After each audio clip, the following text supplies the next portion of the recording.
I mean, if you think about our space, we are just starting, and I would say like within the last 5 to 8 years, to hire African Americans into the bigger private practice spaces. That just wasn't a thing. And I went to Kaiser initially, and Kaiser wasn't doing in vitro fertilization, which is kind of like our bread and butter. So like why I couldn't stay there. And so I ended up working in a small practice for about 18 months and then sort of went out on my own. But it's mainly because that really wasn't an option for me. Did you know the average person will work 90,000 hours in their lifetime? What if you could use those hours to find fulfillment and become a disruptor for good? Welcome to the Work That's Worth It podcast. I'm Georgi, and I'm here to demonstrate that an ambitious, meaningful, and rewarding career is not just a dream, it's achievable. Each episode will dive into conversations with global change makers who've cracked the code on combining income and impact. If you've ever felt like you were torn between a paycheck and your purpose, or maybe you simply yearn for more purpose, you're going to be exposed to the ambitious humans who have done it themselves. Ready to make your work worth it? Let's get started.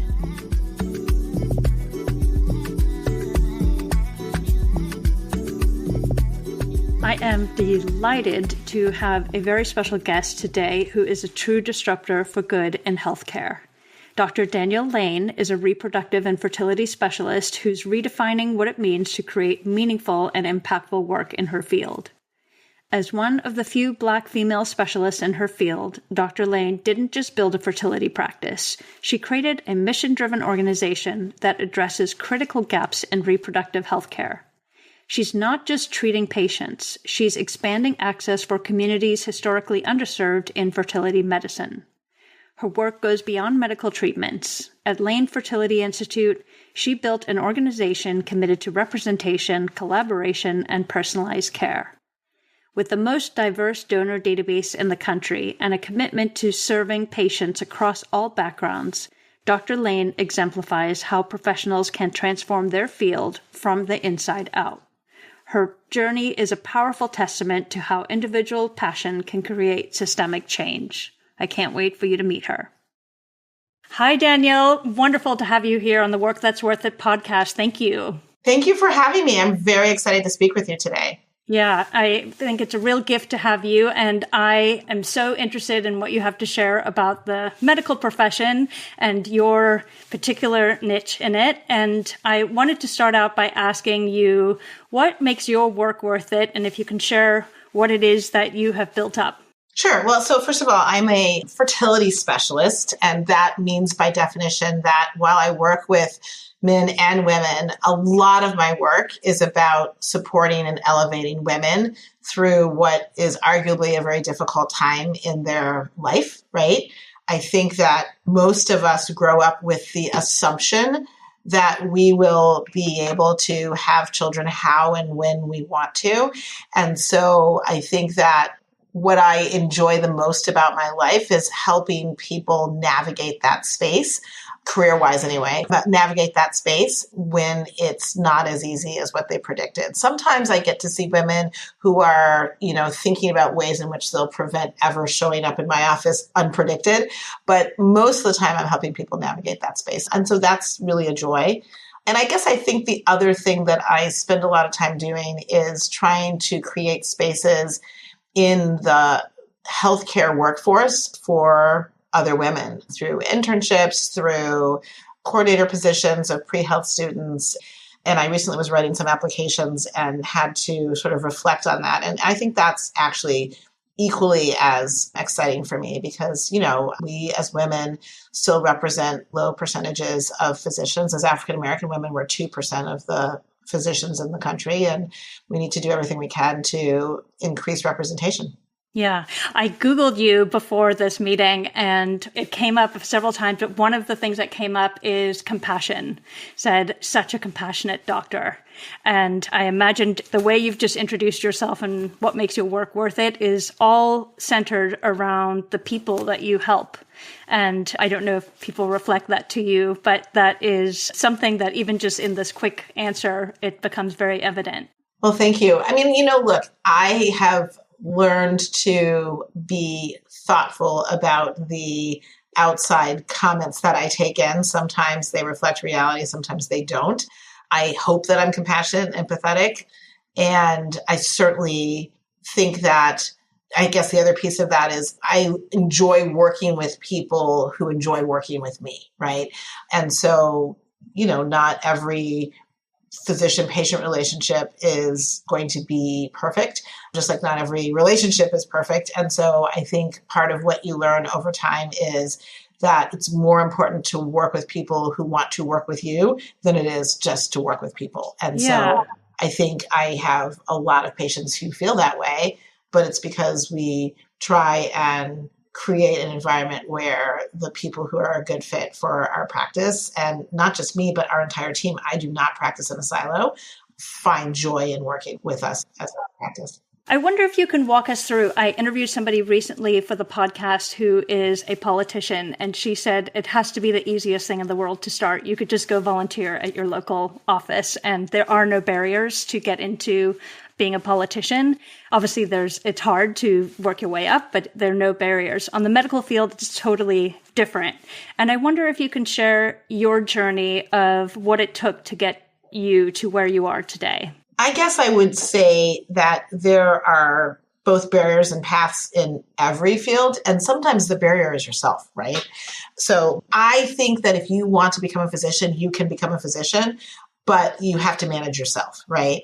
I think that for me, the path was relatively straightforward. For better or worse, I had two parents that were in science. My dad is a PhD in computer science, and my mom is a master's in chemistry. So they took science and STEM pretty seriously before STEM was even a thing. And so, I was given a handful of things that I could major in. And at the time, that might seem pretty harsh, but the intentions were, of course, we're an African-American family. And at that time, what people knew was that if you became a doctor or an engineer or a scientist, that you would have a job, right? So that was sort of the thinking. I started out in engineering, and I actually didn't really like it that much. I loved math and science, loved physics, loved doing problem sets. But when I went to apply it back in the 1990s, engineering, as I say, wasn't really sexy. There was no Google or Facebook, right? Didn't really like the application of. And so I switched and went into physiology as a major and was at McGill up in Montreal. I have a dual citizenship, so that's why I ended up there. And really enjoyed it and enjoyed the people that were in the field as well. So that was really important to me. I wanted to be in a field where I liked the people that I worked with, right? I then left and applied to medical school, and I actually got a scholarship to go to the University of Pittsburgh. So when we talk about this conversation about barriers, really, I didn't really pay very much for undergrad. And I actually talk about this in one of my TikToks. My tuition was like $500 a semester at McGill. That's amazing. I paid nothing for med school because I had this scholarship. And my husband at the time was not my husband, but was at Dartmouth. And I really, really wanted to go to Dartmouth. But I was like, student loans, no student loans. That was like a no-brainer for me. So we commuted for 4 years. And then we couples matched, which is an option in medicine still. So, we weren't maybe as sure where we were going to go because of that, but we knew we would be together. We ended up at Yale. We spent 4 years there. Amazing experience. This is after medical school. After medical school. So you do a residency in something. Mine was in obstetrics and gynecology.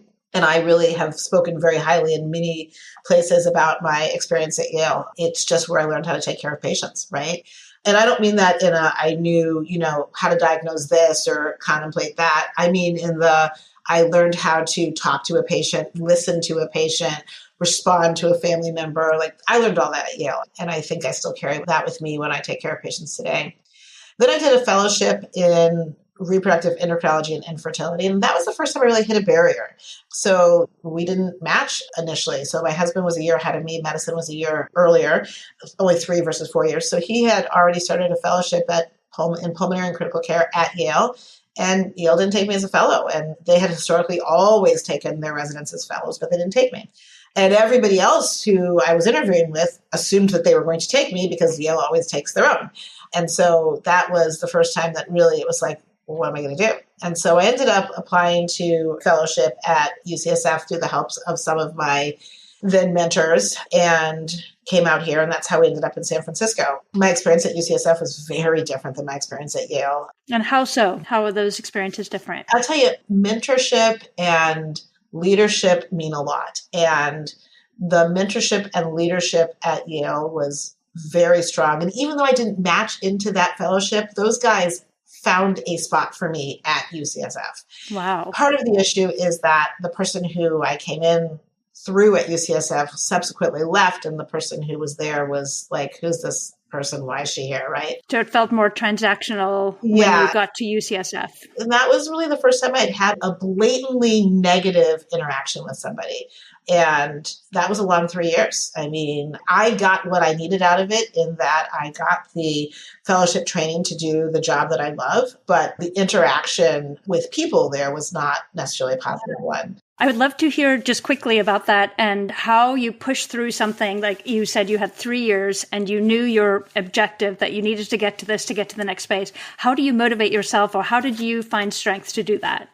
So first of all, I will say that one of the things that I grew up with in my household was a never-ending coursework in resilience, right? Like that was just sort of who my parents were. Like, you just don't quit, you keep going.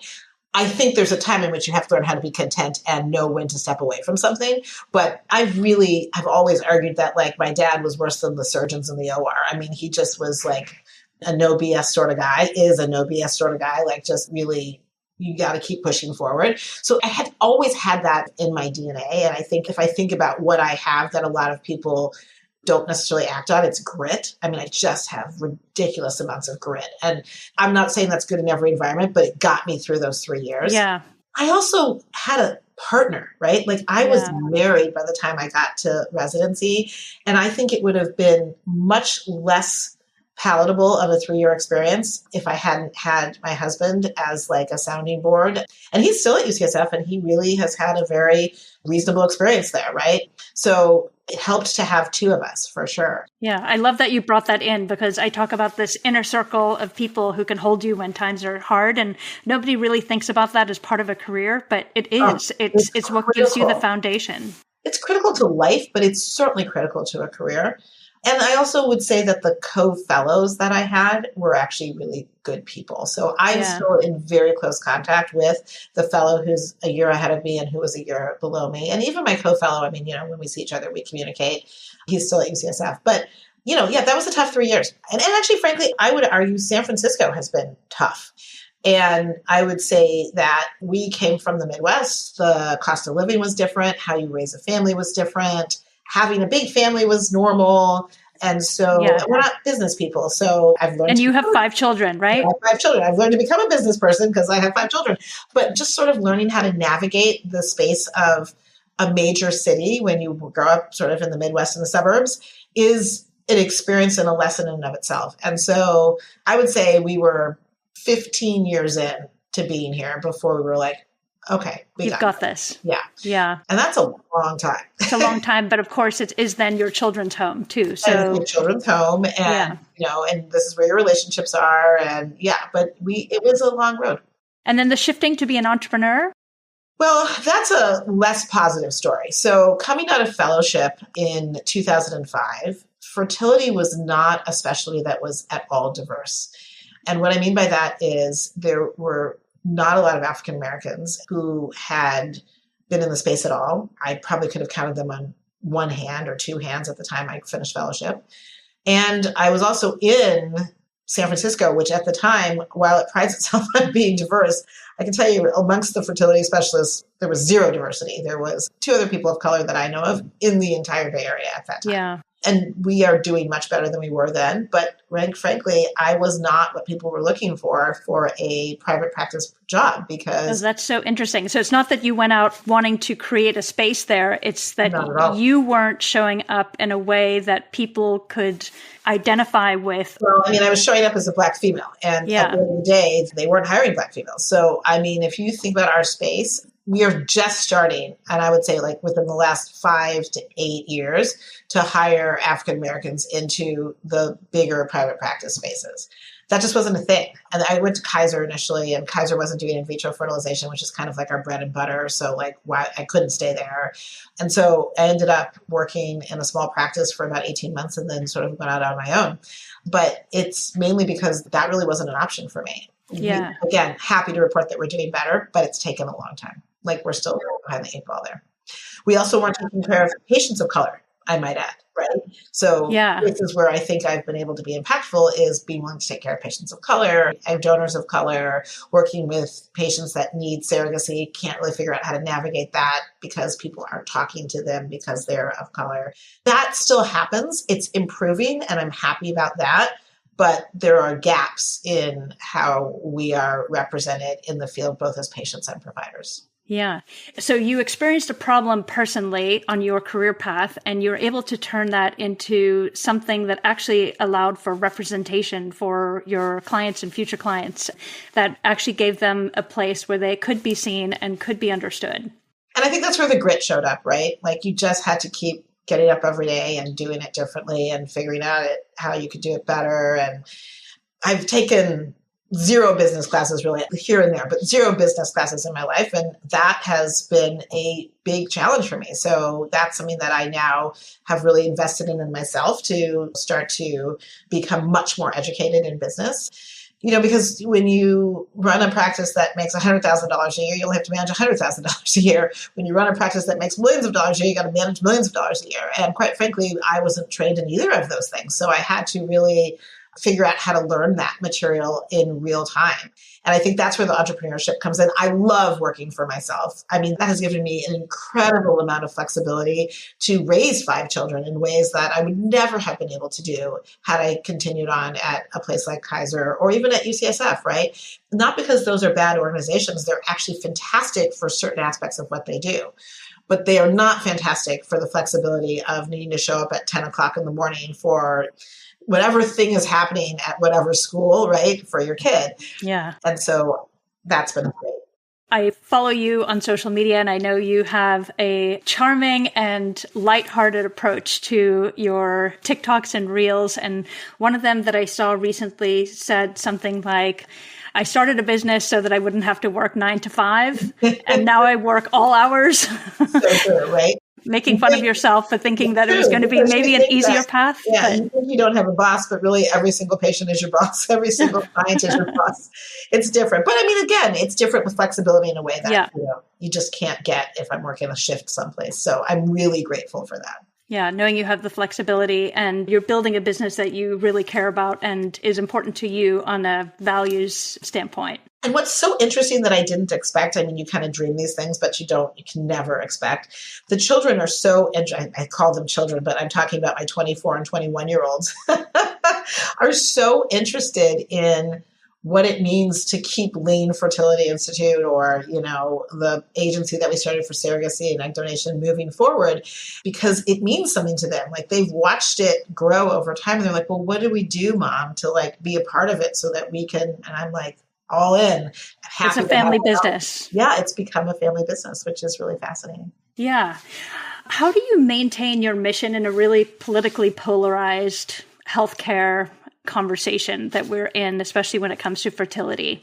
And what barriers are you facing or conversations that you're needing to have? I mean, I would say a couple of things. One, we are incredibly lucky. We are in California, and California has some of the strongest legislation for reproductive rights, as well as for things like gestational surrogacy and egg donation. And so we are like San Francisco, we're a bubble, you know what I mean? And I would say that I have been able to not have to focus on a lot of those conversations because of where I practice, which is not to say I'm not aware of them. I mean, we had some very serious conversations in our household about whether I would ever send one of our daughters to school in Texas. And I'm like, I'm a hard no on that right now because I don't know how I help her if she needs help. You know what I mean? And so I think that when I talk to patients right now, the types of questions I have from them are things like, if I'm using a surrogate from pick your state that's red on reproductive rights, is that safe? What happens if that surrogate needs to have a procedure done or a termination done, or, if she gets into trouble and needs a completion to a loss that's occurring, what do I do? And so we've started to direct patients away from those states, right? Which is, not the decision everybody's making, but certainly a decision that we are hearing most prominently as California residents with California patients. It's really hard for patients that live here to think about interfacing with healthcare in some of these other states. I think that's how it's most impacting us. I mean, the sad reality is that even for folks that live in these other states, if you have money, you get on a plane and you leave. And I don't mean you move, but like if you need to have something done, you go and you have it done and then you come back home when it's over, right? The people that are really struggling, are falling into two categories. One, emergency care. So like you don't anticipate that something's going to happen and now you're stuck and you're not stable to move. And two, folks that don't have enough resource to do what I just described. So I read an article and it was talking about a woman who was scheduled to have a termination. She has a couple of kids. The pregnancy had happened through unfortunate circumstances. She didn't really want another baby. Couldn't take care of it. And the day before she was supposed to go to her appointment, they had stopped services. But to get to that point, she had arranged for care for her other kids, taken the time off work because she had to apply for the time to be off work, rented a car that she'd saved up for to drive to this place, right? Let alone emotionally preparing. Oh, forget that. We're just talking about the practical, organizational, operational steps, right? For them to say, sorry, we can't do it, but we can direct you to someplace out of state, except she would then have to go back, rearrange all that stuff, save up more money, and then get to that other state, by which point in time she was too far along for anyone to do the termination, right? It's that kind of situation where we are putting women at risk, right? Now what happens if something happens to her and she has 3 little kids, you know what I mean? This is when people start to try and take matters into their own hands, and then they do have complications, right? And we're getting rid of all the resources that we have to support these young moms and these kids that they may not be able to afford. So it's just, it's like we're kind of peeling off on both sides with no solution on either direction, right? So I hear you like paying attention to what's going on and feeling enormous amount of compassion for people on the wrong side of that coin. But in the same sense, you personally are in a good spot in California to treat patients and to provide services for your patients. We have no limitations on reproductive rights here within the constraints of what have always been the laws, right? Or on fertility services, which is just amazing. I mean, California is also the place where many people come in from China and other countries to do their surrogacy and to do their IVF cycles. So we still are sort of a hot spot for care. Yeah. I can't pick up my practice and move to, where my parents live, right? I can't do that. So that's a limitation, right? Yeah. No Midwest life for you in this one. Yeah. So I think that's the limitation. So in today's world, who makes a good doctor? I think you need to want to be a people person, right? So yes, you need to be able to, take certain classes, pass certain tests, right? I mean, those things come along with the, territory, but you have to want to be a people person. You have to want to help people. You have to be able to take people as they are when they come to you. Like one of my big pet peeves is when people start to make judgments about patients. Like we don't get to, you know what I mean? Like I don't get to judge why you're choosing to have a child at 40 and at 30, or, why you are choosing, same-sex couple, older partner versus younger. I can make recommendations based on what comes to me and what I know about health care. But I think being non-judgmental is really important. And that is something we don't see all the time in healthcare. Yeah, that's so interesting. I haven't heard that or thought about it, but I love how you've positioned that you're there to provide the services in healthcare that your patients need, but not to question why they need it. Well, bias in healthcare is actually one of the biggest hot topics right now. 2 months ago, we would have called it DEI, but I don't know what we're calling it right now. But, there's a lot of data that supports the fact that patients present to physicians who are humans and to healthcare systems, and they're met with bias based on who people judge them to be, right? And I think that the more we recognize that that's an issue and make conscious decisions to prevent that, the better off we are for our patients. Yeah. It's a huge deal. And that's actually maybe where we can use some technology to help us eliminate those biases. Yeah, I mean, I think that you can use technology for sure to mitigate that. But at the end of the day, until such time as robots are taking care of patients, right? And even in that setting, there are appropriate differences that we need to think about, but then there are other differences that we need to stop thinking about. You know what I mean? So yes, and I think there will always be an interface with people that we have to keep working down. Yeah. Danielle, part of what I really like to understand for young professionals is this combination of income and impact. Yeah. And how is being a doctor, like what kind of life does it allow you to live? I think that's a great question. And I think that it's important to understand that there is an entire range of ways that you can practice medicine, right? So, my husband practices medicine at an academic center in a field that's relatively well compensated. So he's anesthesia critical care. So he's an academic physician and he is able to support a lifestyle in San Francisco. I am a private practice physician in fertility, which despite all of the conversations is still largely cash pay. And so I'm not taking insurance rates that other people have to take. So when you look at my husband and myself, like we have had to, by virtue of where we live, curate a certain type of practice to allow for us to be in this space. I think that's an important point. Yeah, like the combination of the two of your salaries to 100%. Provide the lifestyle. Yeah. Right. And, provide the lifestyle is just pay for rent or like a mortgage on a house or, you know what I mean? On the other hand, my husband's mother is a physician who was in Cleveland, Ohio, and does not even need to try and make the amounts of money that we need to make on an order of magnitude, right? But at the end of the day, she lives in Cleveland, Ohio. And even the nicest houses in Cleveland, Ohio, they're generally significantly less than those here in San Francisco. And so I think it's important to recognize that there are physicians that are needed in every extreme. You know what I mean? And so I think that you can choose to be impactful and still have a very nice lifestyle. And that can mean whatever you want it to mean for you.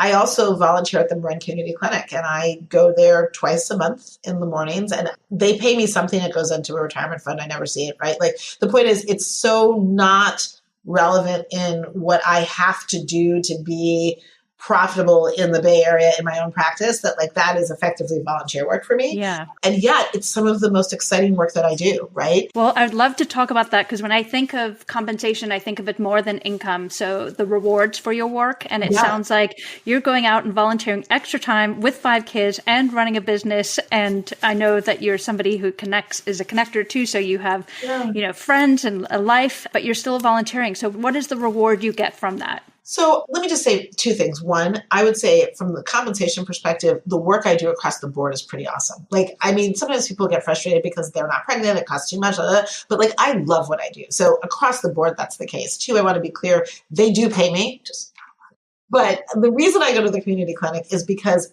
first of all, because Marin has the ability to have a fertility specialist at a community clinic. Let's just like take a minute to pause on that. I mean, like very few counties in the country have the resources to have subspecialists. They not only do they have a fertility physician, they have a male fertility physician that's a separate person at this county clinic. That's amazing. And so I think that, if we have the opportunity to take care of folks who otherwise would have no access to care at all, right? We should all be wanting to help them. You know what I mean? And they are so grateful that somebody comes and talks to them and they provide me with a scribe because my medical Spanish is not so good. And so that person translates for me. And sometimes we have to bring those patients into our clinic here because they need something that's more than what the community clinic can offer. But then I'm always thinking of like, okay, well, how can we do it here in a way that's cost effective? I just was talking to someone this morning about developing a low cost IVF program that would allow folks that are in that county clinic that need something more than they can provide to come on over, have IVF and not, break whatever their bank is, right? I just think we need to do more of that as an industry. And that doesn't impact every field of medicine, but it impacts mine. So I think about that a lot. Yeah. So my message to folks that want to be in medicine is if you want to make a ton of money and be in medicine, you can do that. There are fields that you can be in that will do that for you. If you don't care about money and you want to be in medicine, you can do that. There are fields that will do that for you. And it also speaks to the barriers, right? So if I was a full-time provider at a clinic like Marin Community Clinic, there, at least I think they still have them, I'm a little not sure in the current landscape, have historically been repayment programs for student loans. So if you go out and work in a county clinic or in an underserved area, those student loans that you amassed during your training can be completely paid. Yeah, so there's ways to be smart about it and to be able to serve the people you want to be serving and to have the impact you want to be having. Yeah, I think you just have to be willing to be creative and keep being thoughtful. There's always a way to do it. Yeah. Always. And Danielle, if you could go back to your younger self, maybe at medical school, and give yourself advice, what would you tell yourself? So this is not the answer you're looking for, but the first thing I would tell myself is to get a business degree. And I actually tell that to anybody who's going into really almost any industry, but certainly into medicine. Medicine, we take care of patients, but in this country, medicine is a business. And you have to understand the dollars and cents of what you're doing, of what you're offering to patients, of how can I make a product available to patients that's less expensive if I don't understand the dollars and cents around it, right? So for sure, medicine needs to be partnered with some business courses. I think more along the lines of the answer that you're looking for is that, one, that resilience and grit matter, and that your resilience and grit will carry you further than the people who are not positive about your journey, right? Two, within the field of medicine specifically, there is a lot of negativity. Don't let that define the goals that you have for yourself, because those people cannot and should not be preventing you from moving forward, right? I think that's really important. And three, surround yourself with your community of people that will lift you up. Like, you must be around positive people. I think those are the big things that you have to tell yourself. Such great advice. And just as you don't want to judge your patients, I actually have no expectation of what the answer is, but I find your insights on thinking about business as a part of medicine is so important, because we end up in these silos and often don't know what people over the fake wall are doing. And I think it just empowers you to make the right decisions when you have more learning. I mean, I think the other piece is, even if you're in a small practice of a handful of doctors, you're going to have to make contractual decisions. You're going to have to know that you can afford to do work that someone's asking you to do. And if you don't understand those things, you can get yourself into a huge amount of challenge, right? That takes a long time to get over. I know we could keep providing value to all sorts of listeners, but our time is coming to an end. Where can people find you and learn more about the clinics that you have opened? Yeah, no, I am on Instagram and on TikTok as Dr. Danielle Lane, so Dr. Danielle Lane. Always DMing people and responding to people. I try my best to get to everybody's comments and questions. And, I'll just end with, we are always excited to help pre-health and pre-med. So I'm saying that pre-med, pre-PA, pre-nursing students on their path to their careers. And so anytime we can be helpful, we're here for that. Oh, that's amazing. Well, it's so lovely to have you. And thank you for being generous and sharing all your wisdom. And I look forward to keep following you. Thank you for having me. I'm honored to be here. Let's take a moment to think about the takeaways from this episode. I'm not sure over a podcast if you can feel the heart in these conversations, but that's what really stood out to me from talking to Dr. Danielle Lane. Also, beyond her professional priorities, family time is important to her, and she demonstrates how, in her case as a medical professional, she designed her career to align with her personal values and broader societal needs. Plus, the systemic barriers are really important to highlight here. Often the people who best understand the pain points or systemic barriers are the ones who have experienced them. It's not always practical or even desirable to dedicate your career to filling those gaps.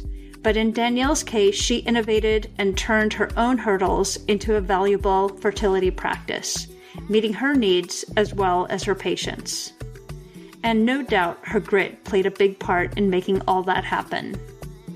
And that's a wrap for today's episode of Work That's Worth It. Remember, every conversation we share is designed to empower you to build a career that's truly worth your time and energy. There are future disruptors out there just like you who would appreciate the conversations in this podcast. Please support me by spreading the word and sharing this episode with a friend or two, or visit my website at georgienthoven.com. That's spelled Georgienthoven.com. Until next time, ask yourself, what problems am I solving, and are they worth my valuable time? Your intentional choices today can lead to exponential impact tomorrow. Thanks for listening.